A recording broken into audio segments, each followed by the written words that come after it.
ನಮಸ್ಕಾರ. ಈ ನ್ಯೂಸ್ ಟಿವಿಯ ಸ್ಪೀಡ್ ನ್ಯೂಸ್ಗೆ ಸ್ವಾಗತ. ದೇಶ ಮತ್ತು ರಾಜ್ಯದ ಸಮಗ್ರ ಸುದ್ದಿಗಳು ಹಾಗೂ ಸ್ಥಳೀಯ ವಿದ್ಯಮಾನಗಳ ಪಟಾಪಟ್ ಸುದ್ದಿಗಳು. ನೆಲಮಂಗಲದ ಸಿದ್ಧಾರ್ಥ ಮೆಡಿಕಲ್ ಕಾಲೇಜಿನಲ್ಲಿ ಪ್ರಾಧ್ಯಾಪಕನ ವಿರುದ್ಧ ವಿದ್ಯಾರ್ಥಿನಿ ಮೇಲೆ ದೌರ್ಜನ್ಯ ಆರೋಪ ಕೇಳಿಬಂದಿದೆ. ನೆಲಮಂಗಲದಲ್ಲಿ ಸಿದ್ಧಾರ್ಥ ಮೆಡಿಕಲ್ ಕಾಲೇಜಿನಲ್ಲಿ ಪ್ರಾಧ್ಯಾಪಕನ ವಿರುದ್ಧ ವಿದ್ಯಾರ್ಥಿನಿ ಮೇಲೆ ದೌರ್ಜನ್ಯ ಆರೋಪ ಕೇಳಿಬಂದಿದೆ. ಪ್ರಾಧ್ಯಾಪಕ ಪ್ರಪೋಸ್ ಮಾಡಿದ ಹಿನ್ನೆಲೆಯಲ್ಲಿ ವಿದ್ಯಾರ್ಥಿನಿ ತಿರಸ್ಕರಿಸಿ ಗಲಾಟೆ ಉಂಟಾಯಿತು. ರೊಚ್ಚಿಗೆದ್ದ ವಿದ್ಯಾರ್ಥಿಗಳು ಪ್ರಾಧ್ಯಾಪಕನ ಮೇಲೆ ಹಲ್ಲೆ ನಡೆಸಿ ತಿರುಗೇಟು ನೀಡಿದರು.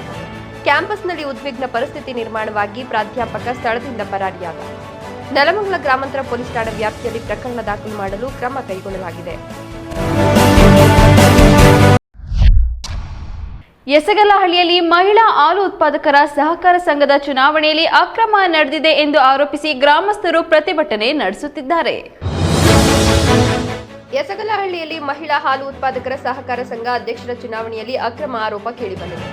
ಲಾಟರಿ ಮೂಲಕ ಆಯ್ಕೆ ಪ್ರಕ್ರಿಯೆಯಲ್ಲಿ ಮೋಸ ನಡೆದಿದೆ ಅಂತ ಗ್ರಾಮಸ್ಥರು ಆರೋಪಿಸಿದ್ದಾರೆ.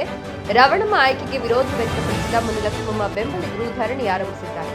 ಡೇರಿ ಮುಂದೆ ಗ್ರಾಮಸ್ಥರಿಂದ ಅಹೋರಾತ್ರಿ ಪ್ರತಿಭಟನೆ ನಡೀತಾ ಇದೆ. ಸ್ಥಳದಲ್ಲಿ ನಾರಾಯಣಸ್ವಾಮಿ ನೇತೃತ್ವದಲ್ಲಿ ಪೊಲೀಸ್ ಬಿಗಿ ಬಂದೋಬಸ್ತ್ ಕಲ್ಪಿಸಿದ್ದಾರೆ. ತುಮಕೂರು ಜಿಲ್ಲೆಯ ಕೊರಟಗೆರೆಯಲ್ಲಿ ಕಿಡಿಗೇಡಿಗಳು ರಾತ್ರಿ ವೇಳೆ ವಾಹನಗಳ ಗಾಜು ಹೊಡೆದು ದಾಂಧಲೆ ನಡೆಸಿದ್ದಾರೆ. ತುಮಕೂರಿನ ಕೊರಟಗೆರೆ ಪಟ್ಟಣದಲ್ಲಿ ತಡರಾತ್ರಿ ಕಿಡಿಗೇಡಿಗಳು ವಾಹನಗಳ ಗಾಜುಗಳನ್ನು ಒಡೆದು ದಾಂಧಲೆ ನಡೆಸಿದ್ದಾರೆ. ಸುಮಾರು 10 ರಿಂದ 15 ಕಾರು ಹಾಗೂ ದ್ವಿಚಕ್ರ ವಾಹನಗಳಿಗೆ ಹಾನಿಯಾಗಿ ಲಕ್ಷಾಂತರ ರೂಪಾಯಿ ನಷ್ಟವಾಗಿದೆ. ಸ್ಥಳೀಯರು ಕೊರಟಗೆರೆ ಪೊಲೀಸ್ ಠಾಣೆಗೆ ದೂರು ನೀಡಿದ್ದಾರೆ. ಸಿಪಿಐ ಅನಿಲ್ ಮತ್ತು ಪಿಎಸ್ಐ ತೀರ್ಥೇಶ್ ಸ್ಥಳಕ್ಕೆ ಭೇಟಿ ನೀಡಿ ಪರಿಶೀಲನೆ ನಡೆಸಿದ್ದಾರೆ. ಇನ್ನು ಸಿಸಿಟಿವಿ ಆಧಾರದಲ್ಲಿ 3 ಆರೋಪಿಗಳನ್ನು ವಶಕ್ಕೆ ಪಡೆದು ಇತರರಿಗಾಗಿ ಪೊಲೀಸರು ಶೋಧ ಮುಂದುವರೆಸಿದ್ದಾರೆ. ಶ್ರೀನಿವಾಸಪುರ ಪೊಲೀಸ್ ಠಾಣೆ ಆವರಣದಲ್ಲಿ ಕೌಟುಂಬಿಕ ಕಲಹ, ಹಲ್ಲೆಗೆ ತಿರುಗಿದ್ದು ಮಹಿಳೆ ಹಾಗೂ ಆಕೆಯ ಅಣ್ಣನ ಮೇಲೆ ಹಲ್ಲೆ ನಡೆಸಿರುವ ಆರೋಪ ಕೇಳಿಬಂದಿದೆ. ಶ್ರೀನಿವಾಸಪುರದಲ್ಲಿ ಶ್ರೀನಿವಾಸ ಪೊಲೀಸ್ ಠಾಣಾ ಆವರಣದಲ್ಲೇ ಕೌಟುಂಬಿಕ ಕಲಹ ಹಲ್ಲೆಗೆ ತಿರುಗಿದೆ. ಪತಿಯ ದೂರು ಹಿನ್ನೆಲೆ ಠಾಣೆಗೆ ಬಂದಿದ್ದ ಪ್ರಿಯಾಂಕಾ ಹಾಗೂ ಆಕೆಯ ಅಣ್ಣನ ಮೇಲೆ ಪತಿ ಹಲ್ಲೆ ಮಾಡಿದ ಆರೋಪ ಕೇಳಿಬಂದಿದೆ. ಇದೇ ವೇಳೆ ಪೊಲೀಸರು ಹಲ್ಲೆ ನಡೆಸಿ ಅವಾಚ್ಯವಾಗಿ ನಿಂದಿಸಿದ್ದಾರೆ ಅಂತ ಪ್ರಿಯಾಂಕಾ ಆರೋಪಿಸಿದ್ದಾಳೆ. ಗಾಯಗೊಂಡ ಪ್ರಿಯಾಂಕಾ ಕೋಲಾರ ಜಿಲ್ಲಾಸ್ಪತ್ರೆಯಲ್ಲಿ ಚಿಕಿತ್ಸೆ ಪಡೆದಿದ್ದಾಳೆ. ಇನ್ನು ಘಟನೆಗೆ ಸಂಬಂಧಿಸಿದ ಸಿಸಿಟಿವಿ ಪರಿಶೀಲಿಸಿ ಕ್ರಮ ಕೈಗೊಳ್ಳುವಂತೆ ಒತ್ತಾಯ ಕೇಳಿಬಂದಿದೆ.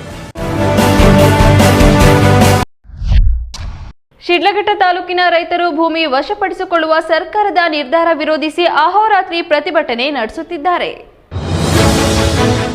ಚಿಕ್ಕಬಳ್ಳಾಪುರ ಜಿಲ್ಲೆಯ ಶಿಡ್ಲಘಟ್ಟ ತಾಲೂಕಿನ ಜಂಗಮಕೋಟೆ ಹೋಬಳಿಯಲ್ಲಿ ರೈತರ ಭೂಮಿ ವಶಪಡಿಸಿಕೊಳ್ಳುವ ವಿರುದ್ಧ ತೀವ್ರ ಪ್ರತಿಭಟನೆ ನಡೆಸಿದೆ. ಸುಮಾರು 2823 ಎಕರೆ ಕೃಷಿ ಭೂಮಿಯನ್ನ ಕೈಗಾರಿಕೆಗಾಗಿ ಪಡೆದುಕೊಳ್ಳುವ ಸರ್ಕಾರದ ನಿರ್ಧಾರಕ್ಕೆ ರೈತರು ವಿರೋಧ ವ್ಯಕ್ತಪಡಿಸಿದ್ದಾರೆ. ಹೆಂಡತಿ ಮಕ್ಕಳ ಸಮೇತ ರೈತ ಕುಟುಂಬಗಳು ಜಿಲ್ಲಾಧಿಕಾರಿ ಕಚೇರಿ ಮುಂದೆ ಅಹೋರಾತ್ರಿ ಧರಣಿ ನಡೆಸಿ 11ನೇ ದಿನಕ್ಕೆ ಕಾಲಿಟ್ಟಿದೆ. ಸರ್ಕಾರ ಸ್ಪಂದಿಸದಿದ್ದರೆ ಹೋರಾಟವನ್ನು ಇನ್ನಷ್ಟು ತೀವ್ರಗೊಳಿಸುವುದಾಗಿ ರೈತರು. ಬೆಂಗಳೂರಿನ ಬೈಯಪ್ಪನಹಳ್ಳಿ ರೈಲ್ವೆ ಟರ್ಮಿನಲ್ ನಿರ್ವಹಣೆಯ ಕೊರತೆಯಿಂದಾಗಿ ತನ್ನ ಗತವೈಭವ ಕಳೆದುಕೊಳ್ಳುತ್ತಿದೆ. ದೇಶದ ಮೊದಲ ಹವಾನಿಯಂತ್ರಿತ ರೈಲ್ವೆ ಟರ್ಮಿನಲ್ ಎಂಬ ಹೆಗ್ಗಳಿಕೆಯೊಂದಿಗೆ ಉದ್ಘಾಟನೆಗೊಂಡ ಬೆಂಗಳೂರಿನ ಬೈಯಪ್ಪನಹಳ್ಳಿಯ ರೈಲ್ವೆ ನಿಲ್ದಾಣ ಇಂದು ತನ್ನ ಗತವೈಭವವನ್ನು ಕಳೆದುಕೊಳ್ಳುತ್ತಿದೆ. ವಿಮಾನ ನಿಲ್ದಾಣ ಮಾದರಿಯ ವಿನ್ಯಾಸ, ಸ್ವಚ್ಛತೆ ಮತ್ತು ಅತ್ಯಾಧುನಿಕ ಸೌಲಭ್ಯಗಳಿಗೆ ಮಾದರಿಯಾಗಿದ್ದ ಈ ನಿಲ್ದಾಣ ಪ್ರಸ್ತುತ ನಿರ್ವಹಣೆಯ ಕೊರತೆ ಮತ್ತು ಕಸದ ರಾಶಿಯಿಂದಾಗಿ ಸುದ್ದಿಯಲ್ಲಿದೆ. ಪೀಣ್ಯದಲ್ಲಿ 16 ವರ್ಷದ ಬಾಲಕನಿಂದ ಡಬಲ್ ಮರ್ಡರ್ ನಡೆದಿರುವ ಘಟನೆ ಬೆಚ್ಚಿಬೀಳಿಸಿದೆ. ಪೀಣ್ಯದ HMT ಲೇಔಟ್ನ ಮನೆಯೊಂದರಲ್ಲಿ 16 ವರ್ಷದ ಅಪ್ರಾಪ್ತ ಬಾಲಕನಿಂದ ಡಬಲ್ ಮರ್ಡರ್ ನಡೆದಿರುವಂತಹ ಘಟನೆ ನಡೆದಿದೆ. ಅಕ್ರಮ ಸಂಬಂಧ ಪ್ರಶ್ನಿಸಲು ಬಂದಿದ್ದ ಅಕ್ಕ ಮತ್ತು ತಮ್ಮನನ್ನ ಹತ್ಯೆ ಮಾಡಲಾಗಿದೆ. 36 ವರ್ಷದ ಯಮುನಾ ಹಾಗೂ 34 ವರ್ಷದ ಸುದೀಪ್ ಕೊಲೆಯಾದವರು. ಸ್ಥಳಕ್ಕೆ ಡಿಸಿಪಿ ನಾಗೇಶ್, FSL ತಂಡ ಭೇಟಿ ನೀಡಿ ಪರಿಶೀಲನೆ ನಡೆಸಿದೆ.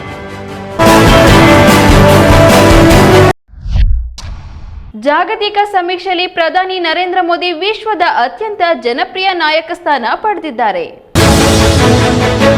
ಮಾರ್ನಿಂಗ್ ಕನ್ಸಲ್ಟ್ ವಿಶ್ವದ ಅತ್ಯಂತ ವಿಶ್ವಾಸಾರ್ಹ ಮತ್ತು ಜನಪ್ರಿಯ ನಾಯಕರ ಪಟ್ಟಿಯನ್ನು ಬಿಡುಗಡೆ ಮಾಡಿದೆ. ಗ್ಲೋಬಲ್ ಲೀಡರ್ ಅಪ್ರೂವಲ್ ರೇಟಿಂಗ್ ಟ್ರ್ಯಾಕರ್ನಲ್ಲಿ ಭಾರತದ ಪ್ರಧಾನಿ ನರೇಂದ್ರ ಮೋದಿ ಮೊದಲನೇ ಸ್ಥಾನವನ್ನು ಪಡೆದಿದ್ದಾರೆ. 98% ಜನ ಮೋದಿಯವರ ಮೇಲೆ ನಂಬಿಕೆಯನ್ನು ಇಟ್ಕೊಂಡಿದ್ದಾರೆ ಎನ್ನುತ್ತದೆ ಈ ಸಮೀಕ್ಷಾ ವರದಿ.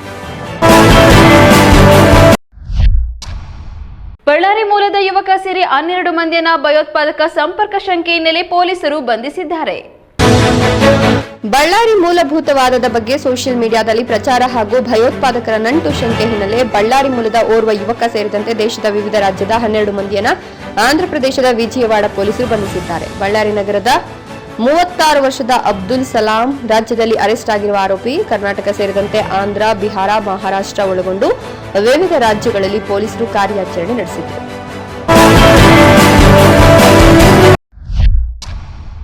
ಮಧ್ಯಪ್ರಾಚ್ಯ ಸಂಘರ್ಷದ ನಡುವೆ ಭಾರತಕ್ಕೆ ಇರಾನ್ ಮಹತ್ವದ ಅನುಮತಿ ನೀಡಿದೆ. ಪಶ್ಚಿಮ ಏಷ್ಯಾದಲ್ಲಿ ಉಲ್ಬಣಗೊಳ್ಳುತ್ತಿರುವ ಸಂಘರ್ಷದ ಮಧ್ಯೆ ಇರಾನ್ ಭಾರತಕ್ಕೆ ಗುಡ್ ನ್ಯೂಸ್ ನೀಡಿದೆ. ಇಂಧನ ಹಡಗುಗಳ ಸಾಗಾಟಕ್ಕೆ ನಿರ್ಣಾಯಕವಾಗಿರುವ ಹಾರ್ಮುಜ್ ಜಲಸಂಧಿಯೊಳಗೆ ಪ್ರವೇಶಿಸಲು ಭಾರತಕ್ಕೆ ಅನುಮತಿ ನೀಡಲಾಗಿದೆ. ವಿಶ್ವದ ತೈಲದ 5ನೇ 1 ಭಾಗದಷ್ಟು ಹಡಗುಗಳ ಸಂಚಾರಕ್ಕೆ ಪ್ರಮುಖ ಮಾರ್ಗವಾಗಿರುವ ಪರ್ಷಿಯನ್ ಕೊಲ್ಲಿಯ ಕಿರಿದಾದ ಜಲಮಾರ್ಗವಾದ ಹಾರ್ಮುಜ್ ಜಲಸಂಧಿಯನ್ನು ಕಳೆದ ತಿಂಗಳು ಯುನೈಟೆಡ್ ಸ್ಟೇಟ್ಸ್ ಮತ್ತು ಇಸ್ರೇಲ್ ಇರಾನ್ ವಿರುದ್ಧ ಯುದ್ಧವನ್ನು ಪ್ರಾರಂಭಿಸಿದಾಗಿನಿಂದ ಇರಾನ್ ಬಂದ್ ಮಾಡಿತ್ತು. ಈ ನ್ಯೂಸ್ ಟಿವಿಯ ಸ್ಪೀಡ್ ನ್ಯೂಸ್ ಜೊತೆಗೆ ತಪ್ಪದೆ ವೀಕ್ಷಿಸಿ. ಈ ನ್ಯೂಸ್ ಟಿವಿಯ ಮುಖ್ಯ ಸಂಚಿಕೆ ರಾತ್ರಿ 8:30ಕ್ಕೆ.